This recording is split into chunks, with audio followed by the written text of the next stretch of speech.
ৰৱচন আপোন ভালেই জগত ভাল, আপোন বলেই পৰম বল। কথাৰ মূৰত ভটা পায়, কথাৰ মূৰত কটা যায়। নমস্কাৰ, মই সকলোলৈকে শুভেচ্ছা জনালোঁ আৰু আজিৰ এই সুন্দৰ এটা অনুষ্ঠানত মই যে আপোনালোকৰ লগত সহযোগ কৰিবলৈ পাইছোঁ মই ধন্যবাদ দিছোঁ। সাম্প্ৰতিক সময়ত পুথি অধ্যয়ন বহু পৰিমাণে কমি গৈছে। সুখবৰ, ইতিমধ্যে ফকাটি মহাবিদ্যালয়ৰ অধ্যাপক ৰঞ্জনদেৱে সুন্দৰ এটা অনুষ্ঠানৰ জন্ম দিছে গ্ৰন্থ সান্নিধ্যৰ সুবাস। তেখেতে এই অনুষ্ঠানৰ প্ৰথম প্ৰচেষ্টা হিচাপে মোক ফোনযোগে ক'লে যে সদ্যহতে আপুনি অধ্যয়ন কৰি থকা পুথিখনৰ বিষয়ে কিছু কথা কওক। তেখেতৰ অনুৰোধ ক্ৰমে মই পঢ়ি থকা কিতাপখনৰ বিষয়ে জনালোঁ। কিতাপখন লিখিছে কমাৰবন্ধা মহাবিদ্যালয়ৰ প্ৰতিষ্ঠাপক তথা অৱসৰপ্ৰাপ্ত অধ্যক্ষ দেৱেশ্বৰ গগৈদেৱে। কিতাপখন হৈছে কেইটামান প্ৰবচনৰ সৰল ব্যাখ্যা। গ্ৰন্থ অধ্যয়নে মানুহৰ মহৎ উপকাৰ সাধে। গতিকে উঠি অহা প্ৰজন্মক মই জনাওঁ যে তেওঁলোকে গ্ৰন্থ অধ্যয়নৰ যোগেদি নিজৰ আত্মিক অনুভূতিক উজ্জীৱিত কৰিব পাৰে। বৰ্তমান জটিল পৰিস্থিতিৰ মাজতো এনেকুৱা অনুষ্ঠানে মনৰ দৃঢ়তা আৰু শান্তি নিশ্চয় আনিব।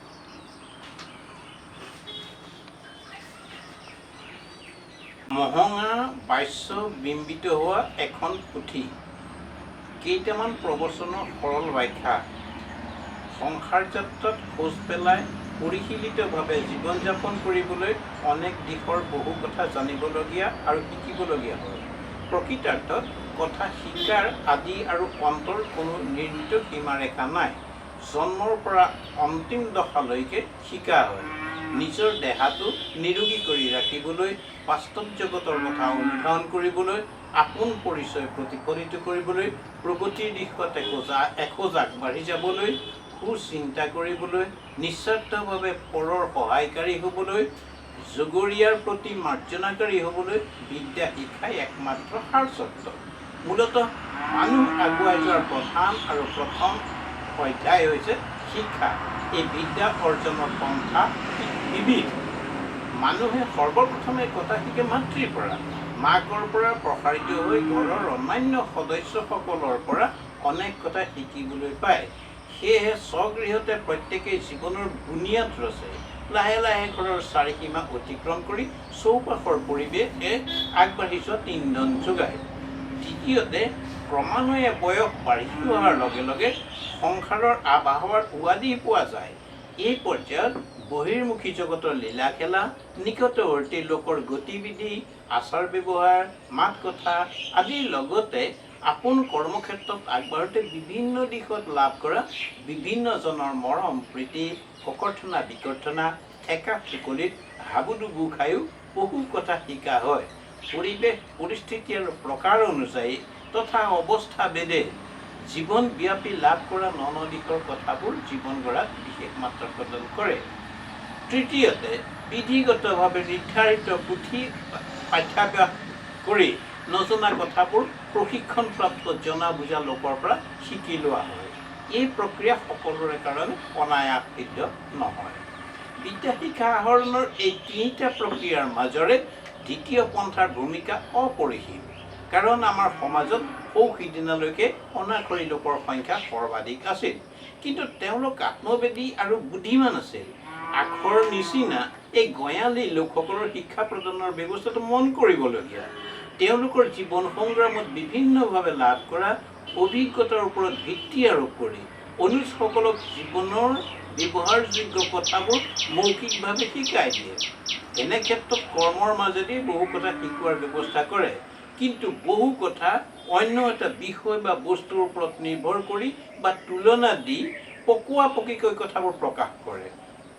কোনো সময়ত শিকাবলগীয়া বিষয়টোৰ আলম লৈ অন্য এটা উপমা বা পৰিঘটনাৰ দোহাই দি বিষয়টো উত্থাপন কৰে।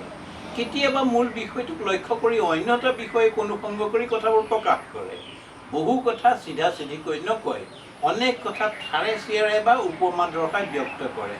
যেনে জলকীয়াৰ জালিৰ সোৱাদ, নাচিব নাজানে চোতালখন আওবৰীয়া, ঠাই দিবৰ গুণ টপটপনি কোন, দেখোঁতেই চিতল পিঠিতেই কাঁই, ইত্যাদি ইত্যাদি।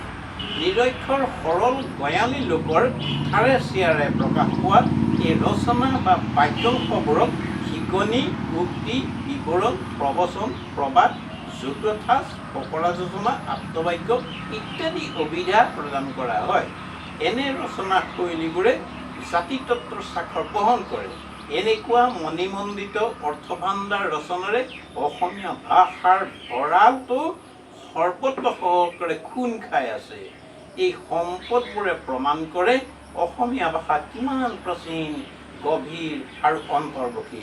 এনে মননশীল ৰচনা সম্ভাৰৰ ওপৰত ভিত্তি স্থাপন কৰি সুৱদি সুৰীয়া, নজহা নপমা, ৰজত মূল্য অসমীয়া ভাষাৰ ভেটি বন্ধা হৈছে। বাস্তৱিকতে তাহানিকালৰ অনাখৰী লোকে প্ৰকাশ কৰা উক্তিবোৰে প্ৰমাণ কৰে তেওঁলোক কিমান অভিজ্ঞ, দূৰদৰ্শী প্ৰাজ্ঞ লোক আছিল। তদুপৰি এনেকুৱা কিতাপে আপোন ভাষাৰ ইতিহাস জনাত শিপাৰ সন্ধান বিচৰাত সহায় কৰে।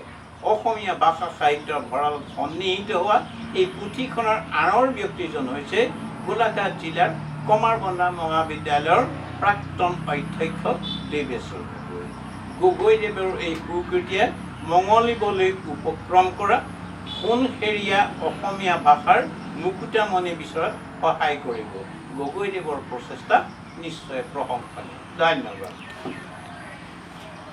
কিতাপখন এইখন। নমস্কাৰ, মই সুন্দৰকৈ আপোনালোকক এই কিতাপখনৰ বিষয়ে ক'লোঁ আৰু আপোনালোকেও এই কিতাপখন পঢ়িবলৈ যত্ন কৰিব আৰু আমাৰ অপূৰ্বৰঞ্জন দত্তদেৱৰ এই সুন্দৰ অনুষ্ঠানটোৰ প্ৰতি মই তেওঁক পুনৰবাৰ ধন্যবাদ আৰু কৃতজ্ঞতা জনালোঁ, শুভেচ্ছা জনালোঁ।